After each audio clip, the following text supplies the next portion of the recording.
The Way of Shadows by Brent Weeks, Chapter 58. It wasn't until Kyler was flying through the air that he realized just exactly how far down it was to the river. He had no excuse, really. He had been dangling out of this very window, looking at this very view not 5 minutes ago. Except now the view was enlarging rapidly. He was going to clear the rocks, that was good. He was also going to hit the river at incredible speed, face first. Maybe a trained diver could have taken such a plunge without harm, but Kyler wasn't a diver. The river filled all his vision, and he flung his hands out, a thin wedge of talent wrapped around him. Then he plunged into the river. His outstretched hands did nothing, but the wedge of talent protected him and drove him under the river's skin like a splinter. The wedge collapsed an instant after he hit, and the water slapped him as brutally as if a giant had clapped his hands together over the whole of Kyler's body. He was dreaming again, if it was called a dream. When what? The thought dribbled through Kyler's fingers and he lost it. It was the dream he dreamt whenever he'd seen death for the past 10 years. Like always, for a brief moment, he knew it was a dream. He knew it was a dream, but by the time he realized what dream it was, he couldn't pull away. It swelled around him and he was 11 again. The boat repair shop is dark, abandoned, cold in the silver moonlight. Azoth is terrified beyond terror, even though he planned this. Now he turns and Rat is behind him, naked. Azoth edges toward the hole where the boats were once lifted from the filthy waters of the Plith, edges toward the rope and the rock tied to it and the noose he knotted on the end. "Kiss me again," Rat says, and he's right in front of Azoth, hands grabbing at him lustfully. "Kiss me again." "Where's the noose?" He'd put it here, hadn't he? He sees the rock that was supposed to drag Rat to a watery death, but where's the... Rat pulls him close and his breath is hot on Azoth's face, and his hands are pulling at Azoth's clothes. Kyler hit the bottom of the river with a bump. His eyes flicked open and he saw retribution inches away from his face. In the shock of hitting the water, it had been torn from his grasp. He was lucky he hadn't cut himself to pieces with it. He was lucky that the silver blade had plunged straight to the bottom with him.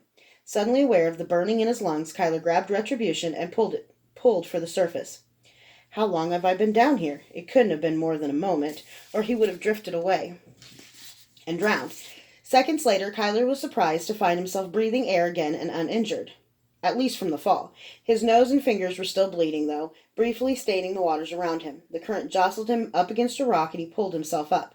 He'd washed up on the rocks on the Voss Island side under East Kingsbridge, directly across the river from the Jadwin estate. The bank of the river where he stood was also the foundation of the castle wall, so to go upstream he had to half climb and half swim. It took him 10 exhausting minutes to get to a point where he could climb out of the water again.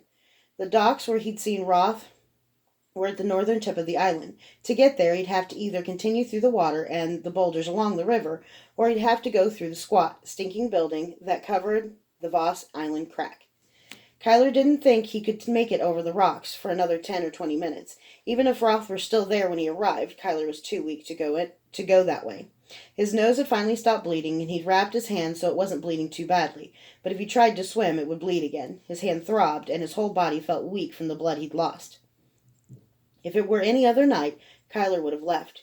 He was in no shape to attempt an assassination. But logic didn't mean much, not tonight, not after what Roth had done. The building on the Voss Island crack was built of stone in a square, 30 paces on a side and only a single story above ground. It was supposed to be a marvel of engineering, but Kyler knew little about it. He supposed nobles weren't impressed by a marvel that smelled like rotten eggs. It was stupidity to go on. Kyler was so exhausted he could barely even think of using his talent. It took a certain kind of strength of its own to do that. He propped himself against the heavy door. Gathering his strength, he was still holding retribution. Looking down at the blade, he stared at the word etched into the blade. Justice. Except it didn't say justice now. He blinked. Mercy. It said in the same silver script, except where it used to say justice in black. On the hilt perpendicular to that, now also silver, where it had been Kakari black, it said vengeance. The Kakari was gone. Kyler was so tired stupid that for a moment he despaired. Then he remembered where it had gone. It went into my skin. Just how tired was he? Surely that must have been his imagination, a hallucination. He turned his hand over, and black sweat suddenly poured from his palm like oil, fluid for an instant, then suddenly congealing into a warm metal sphere. It was midnight black now, utterly featureless, a black Kakari. Logan's stories had mentioned only 6. White, green, brown, silver, red, and blue. Emperor Jorson Alcestis and his archmagus Ezra had given them to 6 champions. slighting one of Jorson's best friends, who then betrayed him. After the war, the 6 Ikari had been objects of great lust, and those who carried them died quickly. Kyler tried to remember the name of the betrayer. It was Achilles Thorn. Jorson hadn't slighted him after all, but pretending to slight him, Jorson had given his best friend a way to escape and keep an artifact out of enemy hands.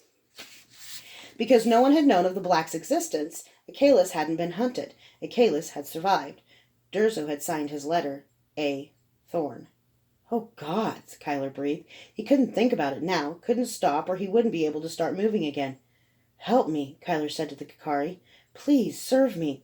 He squeezed the Kikari and it dissolved, rushing along his skin, up over his clothes, over his face, over his eyes. He flinched, but he could still see perfectly. Still see through the dark as if it were natural. He looked down at his hands, his black sword, and saw them shimmer with magic and disappear. They weren't just cloaked in shadows as wet boys cloaked themselves. They disappeared. Kyler wasn't a shadow like before. He was invisible. There was no time to marvel. He had work to do. It had been 10 minutes or more since he'd seen Roth on the dock. If Roth was going to die tonight, Kyler needed to move. He picked the lock and stepped inside. The inside of the building was stiflingly hot. Wooden catwalks surrounded a mammoth central chimney 15 paces in diameter. It was made of broad sheets of metal riveted together and supported by an external wood frame. The chimney descended at least 4 stories into the ground to meet the natural crack in the earth's crust. Looking into the shadowed depths of the crack, Kyler understood why people called this a marvel. The men who worked here not only harnessed the power of the hot air that blew out of the earth itself, they also kept the Plith River from spilling into the earth. If that happened, the river would boil, the fish would die, the fishermen would be wiped out, and Scenario would lose its major source of food. Even now, oblivious to the chaos, not a quarter of a mile away, men were working, servicing ropes, checking pulleys, greasing gears, replacing sections of sheet metal. Kyler crossed a long catwalk, took a few turns, and found himself at a crossroads, where he could go to a door below ground level or go up to a maintenance door by the outlet of the chimney on the north side of the building, where Roth would be. He went down. The door was set beside double doors used for bringing in huge pieces of equipment. Kyler eased it open a crack. A young witch was standing outside, her hair pulled back and fur-marked arms folded. She was looking up a long stone ramp. Someone was talking to her, but Kyler couldn't see the other person. Beyond her were a dozen others dressed similarly. Kyler eased the door shut. He went back to the other branch of the catwalk and opened the door set into the horizontal section of the chimney. Bent sideways, the chimney was more like a steam tunnel here. It was 15 paces across until it pinched down to 4 paces at the last fan. The floor was sheet metal reinforced underneath, so the workers could stand inside it as they worked on either the massive fan set just before the chimney turned straight down, or the much smaller last fan before the hot air escaped into the scenario at night. The northern fan spun slowly enough that Kyler should be able to see Roth through it. He stepped inside carefully, testing the floor to see if it would squeak as he put his weight on it. It didn't, but even before Kyler closed the door behind himself, he had a vaguely uneasy feeling. Cooled from his long journey up the metal chimney, sulphuric smoke poured sluggishly through the tunnel into the night air outside. Heavy smoke filled the bottom third of the tunnel, curling and rolling. The only light came from the moon outside, but was filtered through the spinning fan. Between the dense smoke and the dancing shadows, Kyler's vision was no better than any other man's. There's someone here.